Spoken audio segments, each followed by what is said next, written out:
My name is Jen, and thank you so much for joining me today to walk on a journey to make sense of China. So to start, I'm going to show a picture of Napoleon, and for all of you who came to a talk about China, well, you might be a little bit disappointed right around now. And I felt that it's only just to talk about the Eastern perspective by first talking about the Western insight. And in fact, Napoleon actually said in the 18th century that when the sleeping dragon awakes, the world will shake. Boy, is he right. And in fact, you might be even wondering, who am I to talk about China? After all, I'm no expert, but there is a little bit of Chinese in me. Having been born to a Chinese family 22 years ago, I lived in Hong Kong for 10 years and came back to Vancouver. And this summer, I was actually really interested and curious about my heritage and instead decided to go back. And I worked with Credit Suisse in Hong Kong to start, representing Chinese local companies who want to go into the foreign investment markets. As well, I worked in Shanghai with DDB, where I was representing Western brands who wanted to go into China to tap the new market. And when I was abroad, I learned the importance of mobile communication to the point that not only do your friends text you, but companies would actually text you to remind you to change your water filters. So throughout this presentation, if you have any questions or comments with regard to things that I may be saying, I welcome you to text me so I can personally respond to them afterwards. Now, having said that, I do realize that to fit a country with more than 1 billion people into an 18-minute talk, well, it's really nothing short of ambitious, and I recognize that. So today, let's actually dive into some of the more obvious, less obvious issues than what you might be able to find on the internet, because there's not a word of a doubt that China has very much been in the limelight recently with headlines like these.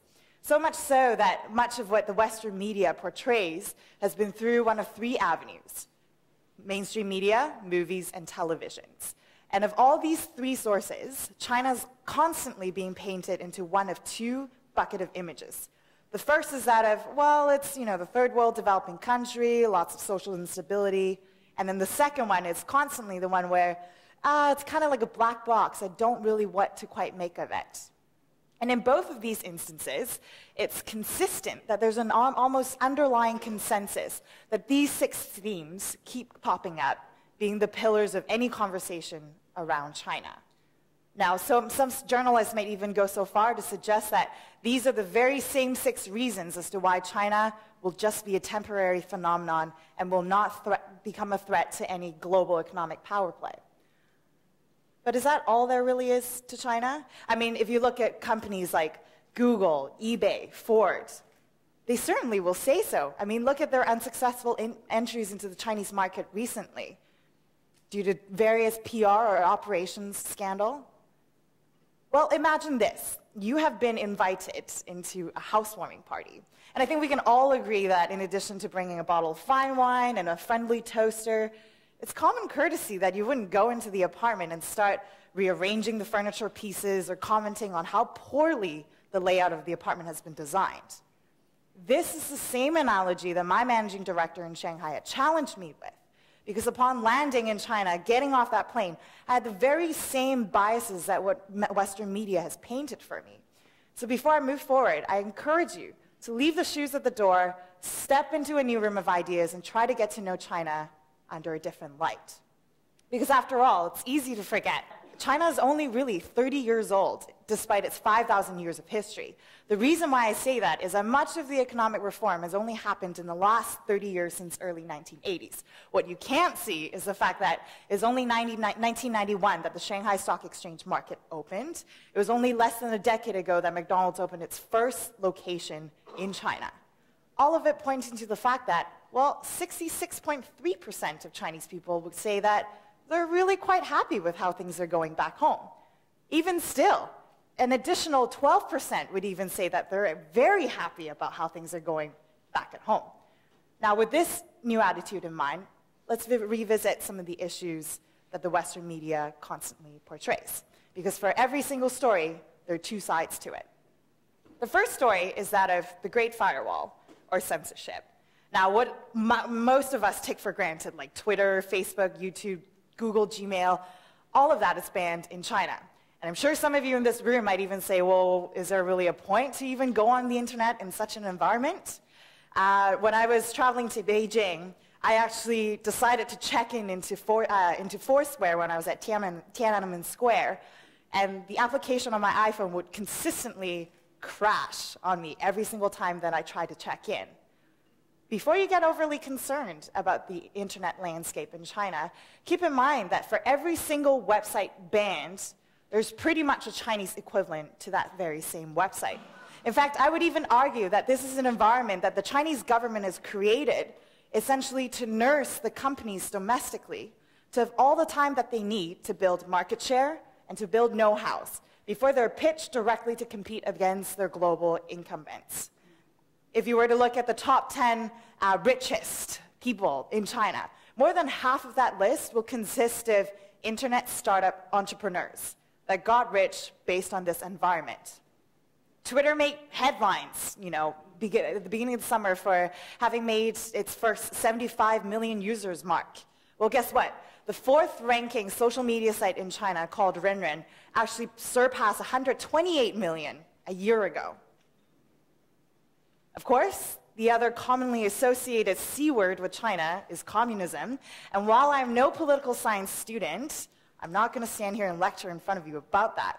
However, my family has been a product of that progression, in that much of my family has actually been stripped away with everything that they had during the Cultural Revolution. And my grandparents were forced to leave my father and his siblings behind in the PRC to pursue a new life in Hong Kong. Or even when I was working in Shanghai, I was delightfully surprised to have the postman come up to pick up my parcel that was supposed to be sent for circulation. And instead, by routine practice, he will open up the parcel and actually see what's inside the box and determine whether or not it's fit for circulation. So when I was sick, I wanted a bottle of Pepto-Bismol, and my friend actually couldn't send it because the postman deemed it as inappropriate. Well, how do I make sense of that? What I'm arguing is that it's actually a pretty impractical and outdated view of China.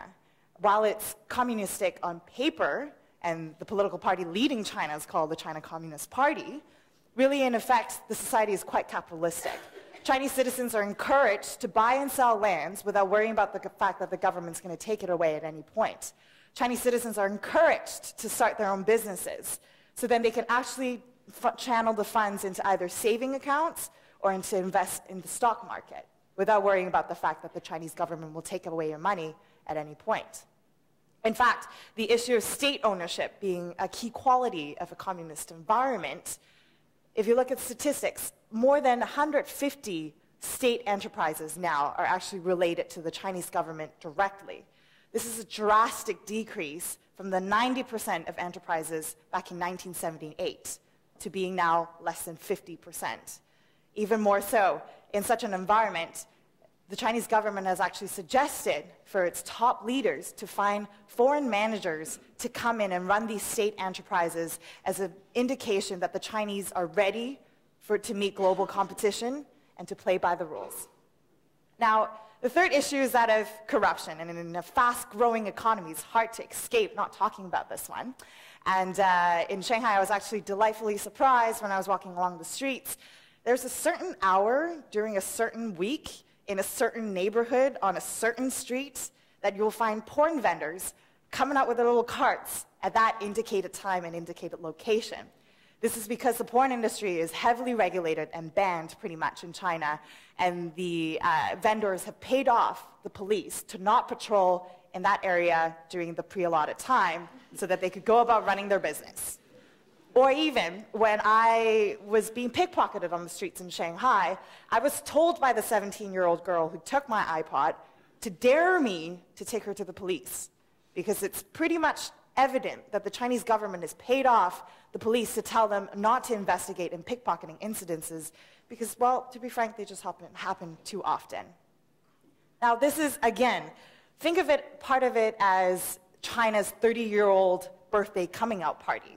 It's just going through a huge phase of progression to be competitive against global rivals as well as meeting Western standards. In fact, the anti-corruption conference is actually happening at the end of November in China as a means for the Chinese government to challenge its local representatives to step up and to meet Western standards. So much so that if you looked at statistics, more than 5,000 companies have been accused by the Chinese government of corruption in the last year.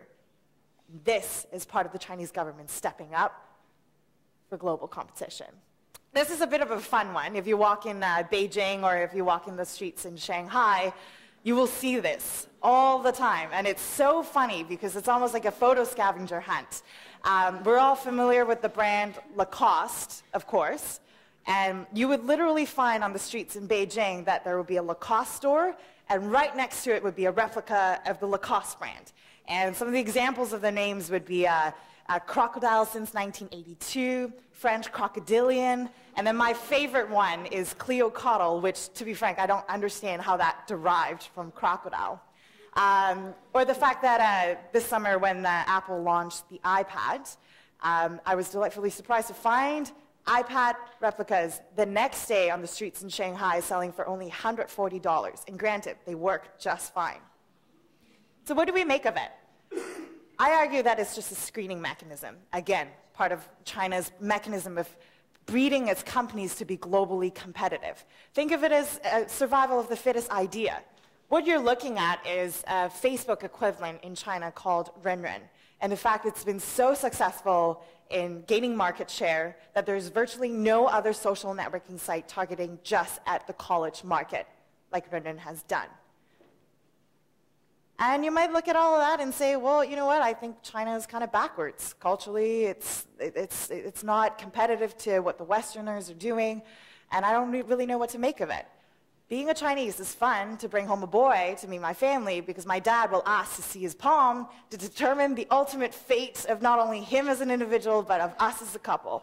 Or if you were to look at this picture at the back, you would actually see examples of paper currencies that Chinese families will sit around the tables and make before they visit their ancestors at their graves.